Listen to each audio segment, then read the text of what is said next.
जे काही झालं त्याचे आम्ही दिलगीर आहोत त्या प्रकरणाबद्दल. जर का कोणी ती मुजोरी करत असेल तर त्याच्यावरती त्यांना त्या वेळेस नक्कीच आम्ही समज देतो. हकालपट्टी करायचं अधिकार आमच्याकडे नाही.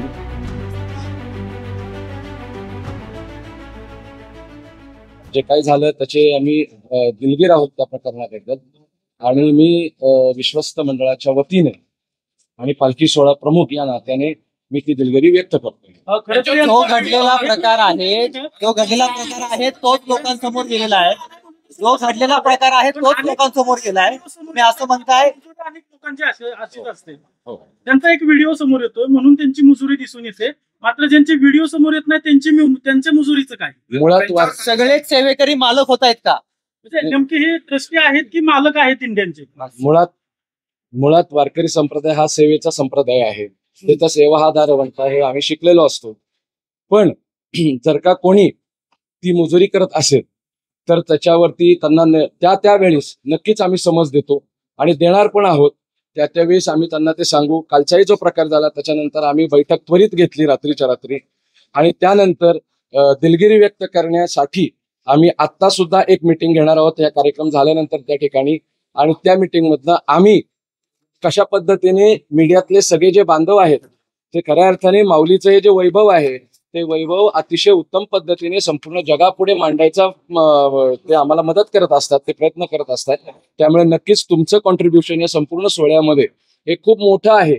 पण तरी सुद्धा तुमच्या भावना ज्या पद्धतीने दुखावल्या गेल्या आणि दुखावल्या गेल्या असतील तर पुन्हा एकदा मी विश्वस्त या नात्याने, पालखी सोहळ्या या नात्याने मी आपली दिलगिरी व्यक्त करतो. आणि त्याच्यावरती आम्ही आज जी मीटिंग घेऊ त्या मीटिंग मध्ये नक्कीच दिलगिरीचा मेसेज सगळ्यांच्या पर्यंत. आळंदीमध्ये तुम्ही देखील बाहेरचे एलिमेंट केले म्हणून काही वार्तांकन करणाऱ्या पत्रकारांना चुकीचं बोललं होतं अशा तक्रारी येत आहेत. तुम्ही देखील मुळात एक लक्षात घ्या की कुठली गोष्ट जेव्हा संपूर्ण मीडिया समोर असतो तेव्हा मीडियाचं आम्हाला एकच असते विनंती की मीडिया नेहमी प्रोच मीडिया आहे. कारण शेवटी मी मगाशी म्हटल्याप्रमाणे की मीडिया आम्हाला जगामध्ये पोचवत असतं, या सोळा पोचवत असतो. विषय असा आहे की चुकीचं नाहीये. विषय असा आहे की जेव्हा आपण मीडिया मुलाखतीला जेव्हा कोणी आलं तेव्हा साधारणपणे कोणाची मुलाखत आपण घेतो आहे आणि कुठे घेतो आहे तर ते थोडस आपण त्यांना एवढंच सांगत येतो की ही जी व्यवस्था आहे या व्यवस्थेचे आमची एक प्रोटोकॉल आहे. आमचे जे वीर आहेत आमचे जे व्यवस्थापक आहेत वीर तर त्यांच्याकडे ती जबाबदारी आहे. आळंदीत येऊन बाहेरच्या लोकांच्या बातम्या तसं नाहीये वक्तव्य, तसं आम्ही केलेलं पण नाहीये. सगळ्यांचं तुम्ही घ्या. उलट आम्ही म्हणलं चांगलं आहे असं आम्ही अजिबात म्हणलेलं नाही. उलट चांगलं आहे याची एवढीच फक्त घटना आहे की हे करत असताना तिथे प्रशासन आहे. त्या प्रशासनामध्ये कुठेही आडखटी यायला नको.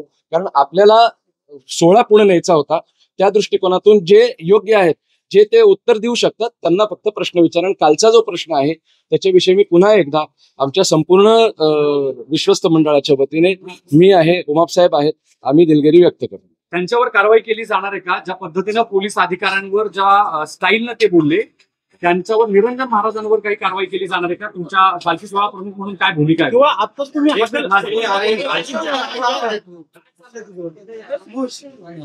निरंजन महाराजांवर कारवाई केली जाणार आहे का? स्पेसिफिक प्रश्न. आपण एक लक्षात घ्या, कालही आमची एक बैठक मीटिंग झाली. नेमकं काय घडलं हा प्रकार आम्ही समजून घेतला त्या ठिकाणी आणि आम्ही त्याच्यावरती चिंतनही केलंय.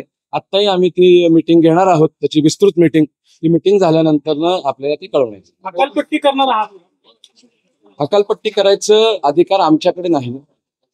ती एक व्यवस्था आहे, त्या व्यवस्थेतून त्याचे संपूर्ण नियोजन केलेलं असतं. सोशल मीडियाच्या भाऊ गर्दीत विश्वासार्हतेने चकाकणारे नाव म्हणजे लेट्सअप मराठी.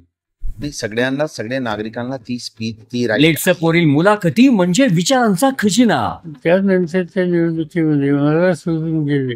बातम्या केवळ वस्तुस्थिती सांगणाऱ्या, नो प्रोपोगंडा, फक्त जनतेचा अजेंडा. क्योंकि आने वाला कल जाने वाला है, जाने वाला कल आने वाला है. राजकारण, मनोरंजन असो की क्रीडा क्षेत्र, महाराष्ट्राची स्पंदने संवेदनशीलतेने टिपणारे माध्यम म्हणजे लेट्सअप मराठी. जगासोबत एक पाऊल पुढे राहण्यासाठी लेट्सअपचे ऍप, सोशल मीडिया आणि वेबसाईट सोबत कनेक्टेड रहा.